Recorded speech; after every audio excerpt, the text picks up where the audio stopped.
When things get crazy, make sure that you don't get crazy too. Keep your emotions in check. Stay calm. There's going to be things that go on that are out of your control. The worst thing you can do is let something that's out of your control control you. Get control of yourself. Get control of your emotions. Don't get angry. Don't get frustrated. Instead, stay calm and figure out how to move forward. So you want to ask yourself, what story do you find yourself telling? Because the more you tell the story, the more active it is within you, and the more it becomes your point of attraction. And the more it finalizes, way too strong of a word, but the more it causes a belief to be powerful within you, and your powerful beliefs that are in opposition to your powerful desires are the only problem in the world that you ever have.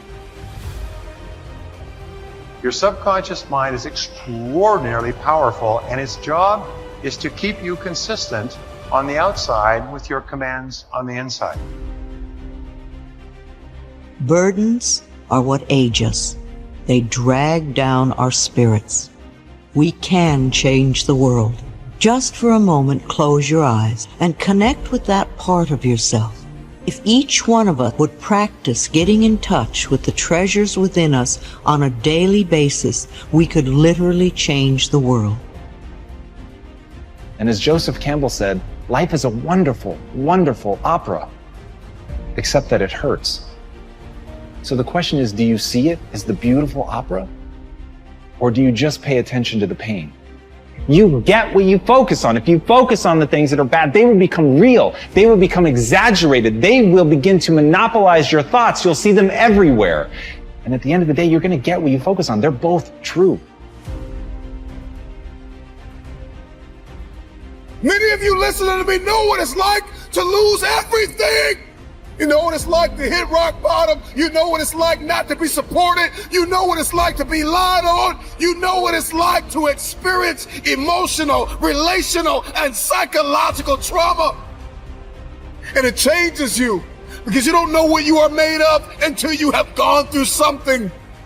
Don't let the outside interference stop your growth. Where you put your energy, where you put your attention, where you put your focus is going to determine what you see. And that is the most fascinating and the most important thing you have to understand about the way that your mind works. It's called the reticular activating system. Your mind is literally designed to pay attention to the things that you notice. Rectify in yourself. Believe in yourself. Keep that faith in yourself.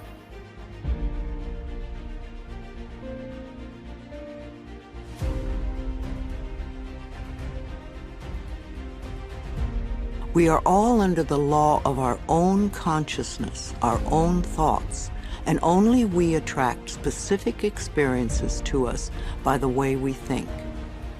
When you change your thinking process, then everything in your life will also change.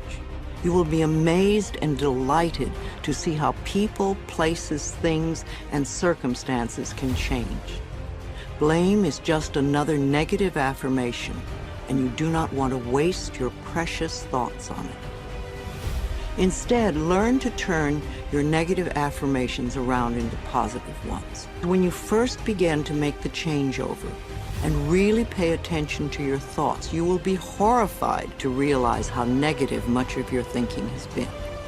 So when you catch a negative thought, just think to yourself, this is an old thought, I no longer choose to think that way. Then find a positive thought to substitute for it as quickly as you can. Remember, you want to feel good as much as possible. Thoughts of bitterness, resentment, blame, and guilt make you feel miserable. And that is a habit you really want to release. Another barrier to having positive affirmations work is feeling not good enough, that you don't deserve to have good in your life. If that is your issue, then you could begin with the section on self-esteem. You could see how many of the self-esteem affirmations you can memorize and then repeat them often.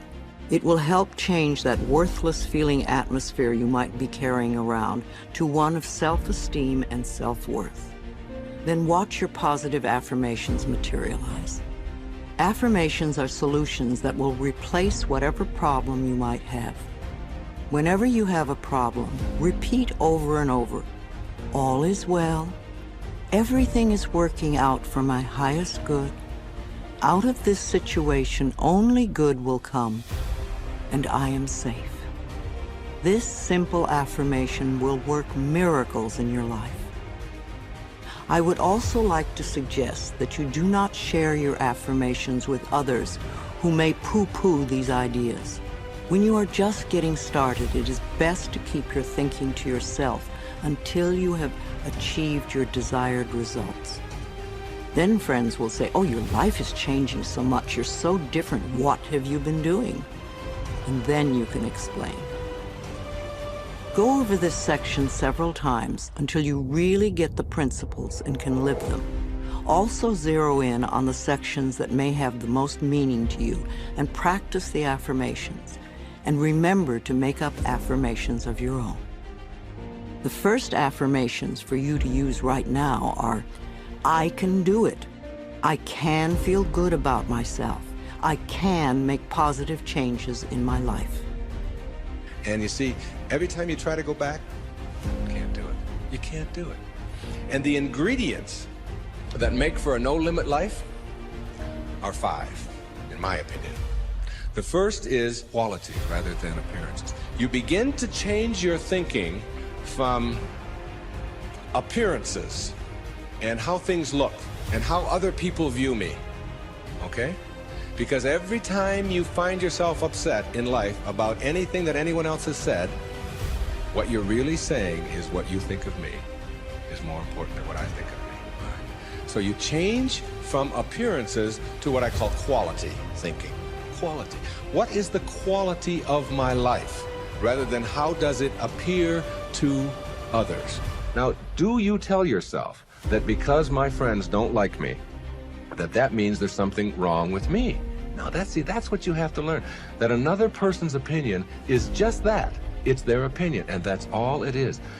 Every time you are upset, or your children are upset, because of what somebody else says about them, including their peers, what you are really saying in that moment, and this is really important, what you're saying is, what you think of me is more important than what I think of myself.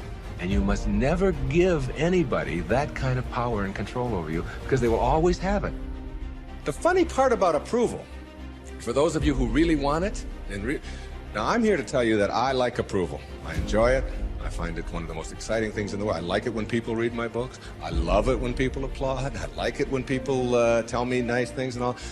I like approval. I'm the first one to admit it. What I don't do is I don't need approval. There's a big difference between wanting approval and needing approval. When you need approval, it means you become immobilized when you don't get it, from making other people's opinions more important. Now, for those of you who say, yeah, but I want approval and I need it, and if I don't get it, and so on, understand this. The people who get the most approval in life are the ones who care the least about it. And the ones who get the least approval are the ones who are always going after it. So if you want approval in this paradoxical way that I'm talking about it, stop needing it. Stop concerning yourself. Ask yourself, who gets the most approval in life? Think of the person that gets the most approval, and you'll see that that person couldn't care less what other people are thinking. They're so busy being, they don't have time to notice what their neighbors are doing. Thoreau said this, he said, if you advance confidently in the direction of your own dreams and endeavor to live the life which you have imagined, you will meet with a success unexpected in common hours. What that means is that success is not something that you can get in life. Success is an inner process. Success is something that you bring to everything you do in your life. It isn't something you get out of what you do. And when you get that, and you learn how to get the junk out and advance confidently, doing what makes the most amount of sense to you based on your inner signals and the one issue of morality, which is you never interfere with anybody else's right to do the same. Each person has their own right to advance confidently in the direction of their own dream. And when you violate that, you're violating the principle of the universe, the essence of the universe, which is cooperation and harmony.